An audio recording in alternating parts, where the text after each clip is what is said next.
Et alors, est-ce que ce voyage dans lequel en fait vous goûtez quand même une grande liberté, puisque vous êtes seul, vous allez où vous voulez, vous décidez, bon, il faut peut-être fixer un programme, mais vous pouvez très bien décider de le changer, vous pouvez le relier à vos travaux, vos travaux sur la liberté individuelle qui serait procurée par le revenu universel? Oui, bah, c'est sûr que dans tout ça, il y a une recherche de liberté, ça c'est sûr, un questionnement sur ce qu'est la liberté. Je pense que l'ordre universel, enfin, politique comme l'ordre universel, c'est fait pour assurer la sorte de minimum d'autonomie. Je vois bien ce que c'est maintenant, le minimum d'autonomie, effectivement, c'est pas grand-chose, mais il faut juste savoir le gérer. Et ensuite, faire confiance aux gens pour que chacun invente un peu sa vie et ses valeurs. Pas leur dicter dans quel secteur ils doivent travailler, dans quel type de logement ils doivent avoir et tout ça. Laisser les gens un peu inventer, et essayer, et rater, et réessayer, et procéder par erreur, et par élimination, et par d'eux-mêmes, quoi. Et je pense que c'est important de donner à l'individu les moyens de rechercher ça, de construire ses propres valeurs, mais pas le faire pour lui. Et la société a un rôle pour lui donner ces moyens-là. Universel, donc voilà, ça fait partie de la panoplie. Vous n'avez pas un peu l'impression d'être un privilégié de pouvoir faire ça, alors que la plupart des gens ne pourraient pas, parce qu'ils sont contraints en fait. Même avec le revenu universel, il n'est pas évident que quelqu'un puisse partir pour faire un tour de France à cheval. Moi aussi, je suis contraint. Là, j'abandonne toute source de revenus, j'ai une famille. Les gens aussi s'inventent beaucoup de contraintes. Et je pense qu'en fait, il y a beaucoup de gens qui disent « Ah, comme j'aimerais faire ça, mais je peux pas. » Je peux pas. Oui et non. C'est aussi je veux pas, ou j'ai pas le courage, ou voilà, je considère que ça y est, j'ai 30 ans, un métier, une famille, je suis rangé. Donc je pense que c'est plus ou moins facile pour les gens, mais ça n'est pas totalement pour moi. Mais je pense qu'il faut aussi avoir le courage de rompre un certain nombre d'attaches qu'on s'est construites soi-même. Et que les gens disent ah oui je ferai ça plus tard, mais en fait ils le font jamais, après ils regrettent toute leur vie. Et ils se disent ah bon j'ai eu un job, une réalité de vivre et au fond j'ai pas vécu. Alors ça servait à quoi de donner cet argent? Et vous ne pensez pas que ce serait quand même une grosse difficulté pour construire un modèle de société si une majorité de gens adoptaient ce système de vie? Je sais pas, justement le but du jeu c'est pas que les gens fassent comme moi, je n'encourage personne à refaire le même voyage à cheval. Le but du jeu c'est que les gens ils fassent un peu, ils arrivent à faire qui les construit, ou ce dont ils ont envie, ou qui correspond à leurs attentes, leurs besoins, mais surtout, pour moi, le but du jeu, c'est qu'ils s'éloignent des modèles trop standardisés qu'on leur propose. Et je crois qu'il y a un énorme besoin de ça. D'ailleurs, j'ai rencontré beaucoup de gens sur le chemin qui ne me disaient pas bon courage, ou c'est marrant et tout ça, qui me disaient ça fait plaisir. Ça fait plaisir parce qu'ils voyaient en exercice, en fait, une espèce de liberté qui ne s'autorise même plus. Parce que le cheval, c'est aussi une vraie liberté, même réglementaire. On est dans une espèce de zone de non-droit, où il n'y a pas d'assurance, il n'y a plus de casque, il n'y a plus rien. On est un peu vraiment vagabond. Et il y a un besoin de ça. Franchement, il y a peu de gens qui m'ont dit quelle mauvaise idée, quelle horreur, je détesterais faire ça. Je pense que vous allez à la Défense, vous faites un petit sondage caméra et tout le monde vous dira ah oui c'est génial, j'aimerais tellement le faire. Fais-le. Prends tes enfants, un an, fais du PNED, tout peut se faire. Aujourd'hui, il y a plein de moyens matériels pour organiser ce genre de choses. Oui, mais les gens sont contraints par un environnement qui finalement va peut-être prendre le pas sur leur envie individuelle. Ah oui, c'est bien pour ça qu'il faut adapter cet environnement et qu'on peut proposer de l'autre côté un certain nombre de politiques publiques qui permettent aux gens d'avoir plus d'autonomie. Ça, c'est une autre discussion, c'est un autre travail. Oui. Du coup, c'est assez cohérent, je pense, avec ce que je fais sur le plan politique. Et est-ce que ce voyage, donc, qui est quand même avec des moyens très naturels, a fait évoluer votre pensée sur l'intelligence artificielle? C'est une bonne question. Déjà, en fait, l'envie de ce voyage est née pendant mon enquête sur l'intelligence artificielle, parce que j'étais assez rebuté par ce que je voyais quand même, pour aller vite. J'ai fini par conclure que l'intelligence artificielle, telle qu'elle est utilisée commercialement aujourd'hui, pas en tant que technologie, risquait de produire un monde très standardisé, très uniformisé, très programmable et très manipulable d'ailleurs. Et donc j'ai eu envie de faire un voyage qui était exactement l'inverse de ça. Et alors en utilisant la technologie, j'ai une tablette, je peux vous montrer d'ailleurs, qui intègre d'ailleurs de l'IA. Par exemple, j'ai une application qui me permet de reconnaître les plantes. Parce que moi je connais mal les arbres, les plantes. Du coup, quand je suis en chemin à cheval, j'ai du temps, je prends des feuilles, je de mon cheval, et puis je demande à l'appli quel arbre c'est. Du coup, maintenant j'arrive à en reconnaître un peu plus. Bon, ça c'est de l'IA par exemple. Et ça c'est de l'IA, j'ai choisi cette application, c'est une application qui est très saine. Pareil pour mes cartes, j'utilise une application qui s'appelle Iphigénie, et qui est conçue justement pour être très respectueuse de l'utilisateur. Vous achetez la licence, après on ne vous demande pas votre code, votre nom, votre numéro de licence et tout ça. Donc, d'abord il y a une technologie vertueuse que j'utilise pendant mon voyage. Le but c'est pas de faire, de faire un retour à la nature ou de prendre les chemins noirs comme Sylvain Tesson. Le but c'est au contraire d'aller à la rencontre de ma société, que fondamentalement je l'aime, pour introduire une divergence qui crée quelque chose. Et là d'ailleurs j'étais dans les quartiers, vous arrivez à cheval, tout le monde vient s'attrouper, et ils discutent, et voilà, vous avez créé l'événement. Et donc forcément il se passe des choses qui sortent de l'ordinaire. Les gens sont ravis de sortir de l'ordinaire. Je suis rentré chez des gens chez qui tout était propre, qui je suis sûr passaient la semaine à dire touche pas à mes rosiers, touche pas à ma poterie, tout ça, et qui résultat m'ont fait traverser leur salon à cheval pour aller dans le jardin où il a dévoré les rosiers et qui disent c'est pas grave. Parce que tout d'un coup, on se dit finalement c'est marrant et on s'ouvre. Voilà. Ça, le cheval permet ça, c'est incroyable. Et donc voilà, donc par rapport à l'IA, c'est ça qui m'intéressait et c'est ça que je trouve. C'est de retrouver une forme de spontanéité déconnectée de tous les processus et les programmes qui cherchent à choisir en notre nom ce qui est le mieux pour nous. Allez tout simplement écouter ce que les gens avaient à dire de manière assez sans jugement, voilà. C'est un peu l'anti-touriste. Hein. Et donc j'ai repris son trajet, qui a l'avantage aussi pour moi d'être un trajet européen, puisqu'il passe par la France, mais aussi par l'Allemagne et l'Italie, qui sont mes prochaines destinations.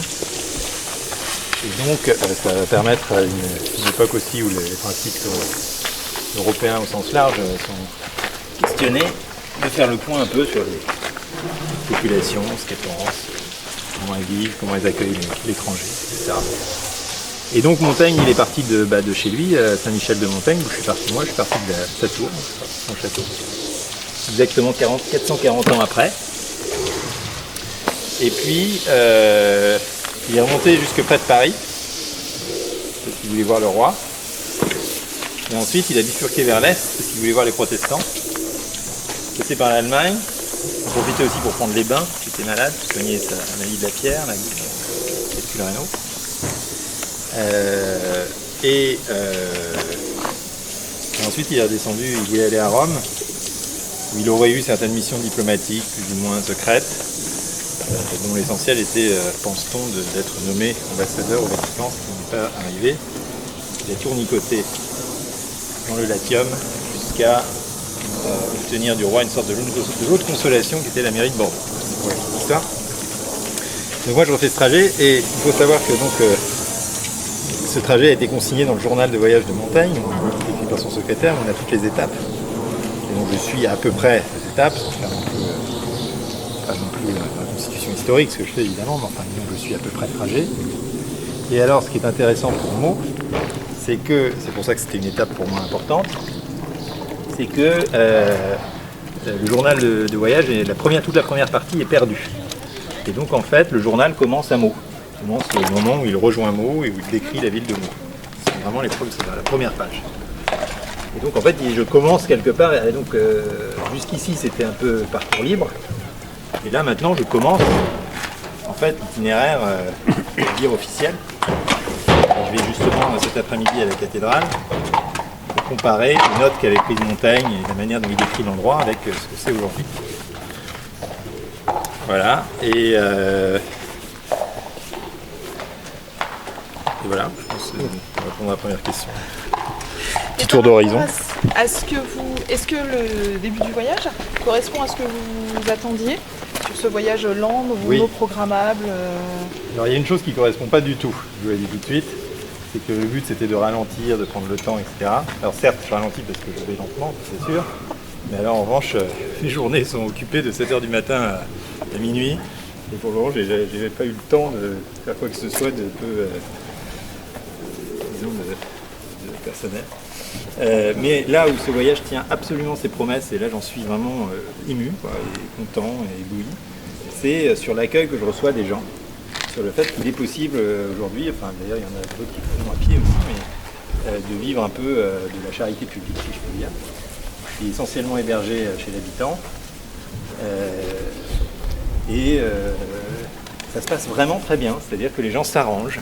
Et là c'est un très beau terme dans la langue, on va s'arranger, on va trouver un moyen. Les gens s'arrangent, ils logent du cavalier, ils nourrissent le cheval avec les moyens du bord.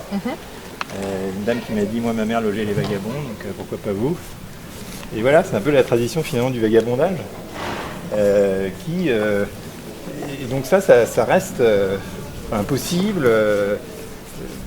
Et j'ai reçu vraiment partout un accueil émouvant, quoi.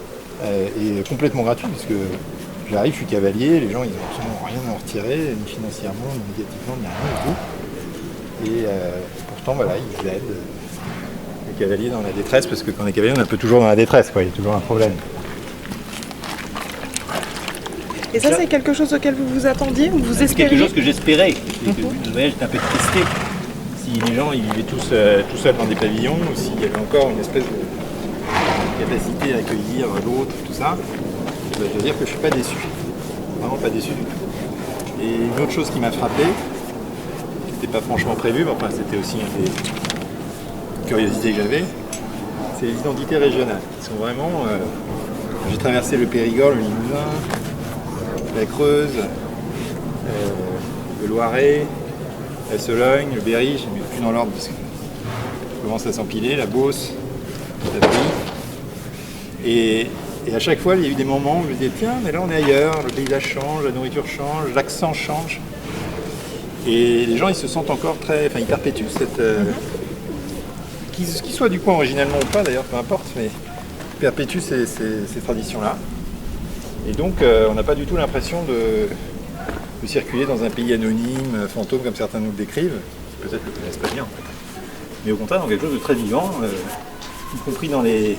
Moi, j'ai traversé un peu ce que les sociologues appellent bêtement la diagonale du vide. Oui. Je ne l'ai pas trouvé vide du tout. Enfin, il y a certes des habitants qui mètres carrés, mais il se passe énormément de choses. Il y a plein de gens qui reviennent, d'ailleurs, habiter dans ces zones-là. Voilà, donc... j'en suis plutôt, pour le moment, j'ai plutôt gagné une sorte d'optimisme assez inattendu sur l'état du pays. Des problèmes évidemment, on les voit, mais il faudrait juste remettre de l'eau. Le cheval est un bon moyen de tester le niveau de vitalité en fait d'une zone. Les zones qui sont difficiles à cheval, à pratiquer à cheval, sont les zones qui sont un peu... il y a la vie, qui ne sont pas hospitalières à la vie, comme disaient les astronomes. Donc par exemple, quand on est en forêt à cheval, c'est génial, tout va bien, c'est l'élément idéal pour le cheval. Et la forêt, c'est le top de l'écosystème, voilà, et tout. Quand on est dans les grandes cultures céréalières, ça va pas bien. On n'a pas d'ombre, on a chaud, les chemins sont difficiles. Donc, en revanche, quand on est en centre-ville, même dans les banlieues, là, ce matin, ça se passe très bien, parce qu'au fond, les centres-villes sont des endroits très, très, très vitaux, très humains, il y a plein de choses, il y a plein de petits passages, on peut toujours se faufiler, les voitures vont lentement. À rebours, on voit les endroits inhumains, que sont les zones pavillonnaires et les centres commerciaux, enfin tout le périurbain qu'on a construit, qui est vraiment difficile à justifier, quoi, qui rend les gens, d'ailleurs, on le voit, hein, sur les... Par exemple, ne jamais demander son chemin à quelqu'un qui est en pavillon, il ne sait pas où il habite. Il dit où va le chemin qui est à 100 mètres, je ne sais pas. Il y a un chemin, bon.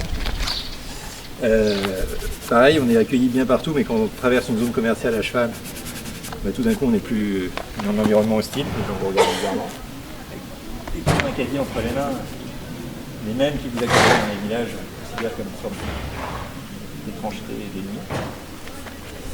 Voilà, donc il y a ça, et puis après évidemment ça nourrit aussi une évolution ou des réflexions plus personnelles, parce que d'abord ça apprend à vivre dans le dépouillement, parce que je dors absolument dans des endroits, je dors aussi, pareil, dans des endroits extrêmement sympathiques, mais parfois extrêmement spartiates. Et maintenant, quand j'ai un matelas et un point d'eau, un toit au-dessus de la tête, je considère que c'est le luxe, quoi. Enfin, c'est tout ce dont j'ai besoin pour bien dormir. Et pareil pour la nourriture aussi, tout devient il est important de juste pouvoir manger à sa faim, en fait, parce que c'est compliqué de se nourrir, notamment parce qu'il n'y a plus de commerce dans les villages. Donc quand on traverse des zones sans commerce pendant 3 jours, c'est compliqué. Et puis j'ai mes habits pour 5 mois tiennent dans un tout petit boudin sur le dos du cheval. J'ai vraiment un change et c'est tout, quoi, que je lave au savon de Marseille. Et en fait rien ne me manque. Les habits, tout ça a été bien conçu comme équipement, c'est un équipement que j'ai beaucoup travaillé pour que tout soit en place, et heureusement. Mais une fois qu'on a bien conçu son affaire, j'ai de l'électronique aussi, évidemment, j'ai une tablette qui fait tout, qui fait carte, qui fait lecture, qui fait écriture. Une fois qu'on a tout ça, il n'y a pas grand chose qui me manque.